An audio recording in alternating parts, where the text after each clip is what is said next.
Hello guys, welcome back to my channel. അപ്പോൾ ഇന്ന് evening ഇതാ പുഡിങ് ആയിട്ടാണ് കേട്ടോ, റിക്വസ്റ്റാണേ. അപ്പോൾ ഒരു കാരമൽ പുഡിങ്ങാണ് കേട്ടോ. അതിന് വേണ്ടിയിട്ട് ഇതാ ഒരു പാൻ അടുപ്പത്ത് വെച്ചു. അതിലേക്ക് ഒരു അരക്കപ്പ് പാലൊഴിച്ചിട്ടുണ്ട്. ഇനി മധുര ബാലൻസിന് വേണ്ടിയിട്ട് നുള്ളു ഉപ്പിട്ടെടുത്തു. ഇനി ഈ ഒരു കപ്പിന് അരക്കപ്പ് ഫുള്ളായിട്ട് കപ്പ് പഞ്ചസാര ഞാനിതാ അതിലേക്ക് ആഡ് ചെയ്തെടുത്തു. ഇനി ജസ്റ്റ് നമുക്കിങ്ങനെ ഇളക്കി നോക്കാം. അപ്പോൾ കാരമൽ പുഡിങ് അറിയുന്നവരുണ്ടാവും, അപ്പോൾ അറിയാത്തവർക്ക് വേണ്ടിയിട്ടാണ് കേട്ടോ. ഇനി ഇവിടെ ഞാൻ ബ്രെഡ് എടുത്ത് കേട്ടോ, ഒരു 8 സ്ലൈസ് ബ്രെഡ് എടുത്തിട്ടുണ്ട്. ഇതിന് പകരം നിങ്ങൾക്ക് ബണ്ണും എടുക്കാം. ബണ്ണാകുമ്പോൾ 2-3 എടുത്താൽ മതി. ഇവിടെ ഞാൻ 8 സ്ലൈസ് ബ്രെഡ് എടുത്തിട്ടുണ്ട്. ഇതിലേക്ക് ഞാൻ വീഡിയോയിൽ കാണുന്ന മാതിരി ഇങ്ങനെ കൈകൊണ്ട് തന്നെ പൊടിച്ചെടുക്കുക. നല്ലോണം നമുക്കിതൊന്ന് പാലിൽ കുതിർത്തെടുക്കണം. അപ്പോൾ അങ്ങനെ കാരമൽ പുഡിങ് ഉണ്ടാക്കാത്തവരൊന്നും ഉണ്ടാക്കി നോക്കട്ടോ. സൂപ്പറാണ്, നല്ല സോഫ്റ്റും മധുരം ഇഷ്ടമുള്ളവർക്ക് എന്തായാലും ഇഷ്ടപ്പെടും. അപ്പോൾ നമുക്കിതൊരു 5 മിനിറ്റോളം ഇതൊന്ന് കുറുക്കിയെടുക്കാം. അപ്പോൾ കുറുക്കി പഞ്ചസാരയൊക്കെ അതിലേക്ക് നല്ലോണം അലിഞ്ഞിട്ടുണ്ട് കേട്ടോ. ഇത് നമുക്കവിടെ മാറ്റി വെക്കാം. ഇനി അവിടെ മാറ്റി വെക്കാം. ഇനി ആ പാൻ തന്നെ ഞാൻ എടുത്തു. ഇനി നമുക്ക് കാരമൽ ചെയ്യണം. അതിന് വേണ്ടിയിട്ട് ഈ ഒരു കപ്പിന് ഫുള്ളായിട്ടില്ല, ഒരു 1/4 കപ്പ് പഞ്ചസാര ഞാൻ ഫ്ലെയിം കുറച്ചിട്ടേ ചെയ്യാൻ പാടുള്ളൂ കേട്ടോ. കാരമൽ ചെയ്യാൻ വേണ്ടിയിട്ട് അവിടെ മാറ്റി വെച്ചിട്ടുണ്ട്. ആ സമയം കൊണ്ട് ഞാൻ ബേക്ക് ചെയ്യാൻ വെച്ചത് കേക്ക് ടിന്നായിട്ട് എടുത്തിരിക്കുന്നത്. അതിലേക്ക് കുറച്ച് ഓയിൽ ഗ്രീസ് ചെയ്ത് അവിടെ മാറ്റി വെച്ചിട്ടുണ്ട്. ഒരുപാടൊന്നുമില്ല, കുറച്ച് അത് അവിടെ മാറ്റി വെച്ചിട്ടുണ്ട്. അപ്പം നമ്മളിവിടെ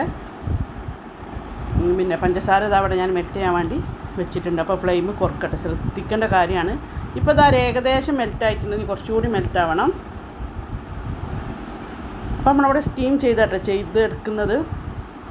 ഈ പുഡിങ് സ്റ്റീം ചെയ്താണ് എടുക്കുന്നത്. ഇപ്പോൾ മെൽറ്റായിട്ടുണ്ട്, അത്രയും മതി കേട്ടോ. നമുക്കിത് പെട്ടെന്ന് തന്നെ, അല്ലെങ്കിൽ ഇത് കട്ടായി പോകും. പെട്ടെന്ന് തന്നെ നമുക്ക് ഈ സ്റ്റീലിൻ്റെ ഈ ടിന്നിലേക്ക് നമുക്ക് കേക്ക് ടിന്നാണ് കേട്ടോ, അതിലേക്ക് നമുക്ക് ഒഴിച്ചു കൊടുക്കാം.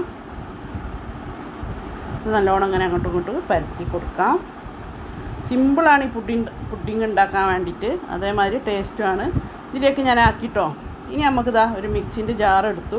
അതിലേക്ക് നമ്മൾ നേരത്തെ വെച്ച ബ്രെഡ് ഉണ്ടല്ലോ, അത് അതിലേക്ക് ആഡ് ചെയ്ത് കൊടുക്കാം. വേറെ വെള്ളമൊന്നും ഇനി ഒഴിക്കരുത് കേട്ടോ. ഇനി അതിലേക്ക് കുറച്ച് നമ്മൾ എഗ്ഗ് ഉപയോഗിക്കുന്നുണ്ട്. അപ്പോൾ അതിൻ്റെ സ്മെല്ലില്ലാതിരിക്കാൻ വേണ്ടിയിട്ട് കുറച്ച് വാനില എസൻസ് നമുക്ക് അതിലേക്ക് ഒരു 1/4 ടീസ്പൂൺ വാനില എസൻസ് ഒഴിച്ചു കൊടുക്കാം. ഇനി ഇതിലേക്ക് 3 എഗ്ഗ് പൊട്ടിച്ചൊഴിച്ചു കൊടുക്കാം. 3 കേട്ടോ, അത്യാവശ്യം വലിപ്പമുള്ള മുട്ട തന്നെയാണ്. അപ്പോൾ ഞാൻ എന്നും പറയുന്ന പോലെ എൻ്റെ വീഡിയോ ആരെങ്കിലും സബ്സ്ക്രൈബ് ചെയ്യാതെ കാണുന്ന കൂട്ടരുണ്ടെങ്കിൽ പ്ലീസ് സബ്സ്ക്രൈബ് ചെയ്ത് സപ്പോർട്ട് ചെയ്യാം കേട്ടോ. അപ്പോൾ ഈ 3 മുട്ട ഞാൻ അതിലേക്ക് ഒഴിച്ചു. ഇനി ഇത് നമുക്ക് നല്ലോണം അരച്ചെടുക്കാം. അപ്പോൾ ഞാനിതാ അരച്ചിട്ടോ. ഇനി അതിലേക്ക് നമ്മൾ കാരമൽ ചെയ്ത പാത്രത്തിലേക്ക് ഈ മാവ് ഒഴിച്ചെടുക്കുകയാണ്. അപ്പോൾ സ്റ്റീം ചെയ്യാൻ വേണ്ടിയിട്ട് വെള്ളം ഞാൻ അടുപ്പത്ത് വെച്ചിട്ടുണ്ട് കേട്ടോ. അത് ജസ്റ്റ് ചൂടാകുന്നുണ്ട്. ഇനി നമ്മളിത് അതിലേക്ക് ഇറക്കി വെച്ചിട്ട് എന്തായാലും ഒരു 10-20 മിനിറ്റ് നമുക്ക് ലോ ഫ്ലെയിമിലിട്ടിട്ട് ഇത് വേവിച്ചെടുക്കാം. ഇത്ര പണിയേ ഉള്ളൂ. അപ്പോൾ വെള്ളം ചൂടായിട്ടുണ്ട്. അപ്പോൾ ഞാൻ അതിലേക്ക് ഇറക്കി വെച്ചു. ഇനി മൂടി വെക്കുന്നുണ്ട്. ഇനി നമുക്കൊരു 20 മിനിറ്റ് വെയിറ്റ് ചെയ്യാം.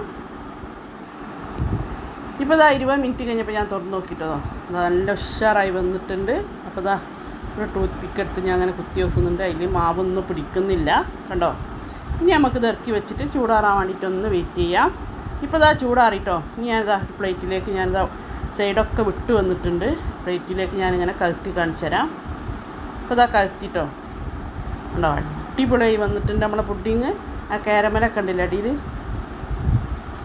ക്രീമിയാണ് കേട്ടോ ഈ ഒരു പുഡിങ്. അപ്പോൾ ഉണ്ടാക്കാത്തവരെന്തായാലും ഒന്ന് ഉണ്ടാക്കി നോക്കുക. ഇവിടെ കുട്ടികൾക്ക് ഇഷ്ടമാണ്, ഞാൻ എപ്പോഴും ഉണ്ടാക്കുന്നതാണ്.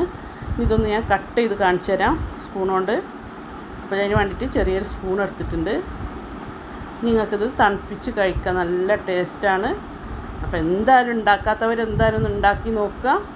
അടിപൊളിയാണ് കേട്ടോ, നല്ല ക്രീമിയാണ്. ഓക്കെ, അപ്പോൾ എൻ്റെ വീഡിയോ ഇഷ്ടപ്പെട്ടാൽ ലൈക്ക് ചെയ്യുക, ഷെയർ ചെയ്യുക, കമൻറ്റ് ചെയ്യുക. ഓക്കെ, അപ്പോൾ അടുത്ത നല്ലൊരു വീഡിയോ വരുന്നതായിരിക്കും.